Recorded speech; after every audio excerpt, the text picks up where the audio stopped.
অন্তর্বর্তী সরকারের উপদেষ্টা এএফ হাসান আরিফের দাফন সম্পন্ন হয়েছে। সকালে রাজধানীর মিরপুরের বুদ্ধিজীবী কবরস্থানে তার দাফন সম্পন্ন হয়।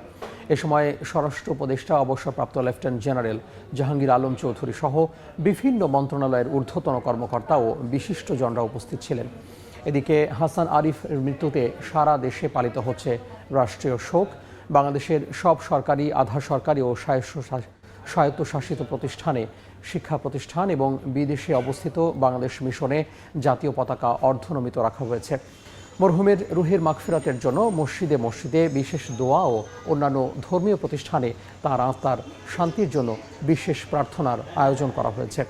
গত 20 ডিসেম্বর বেলা 3:30টায় রাজধানীর ল্যাব এইড হাসপাতালে মারা যান উপদেষ্টা হাসান আরিফ।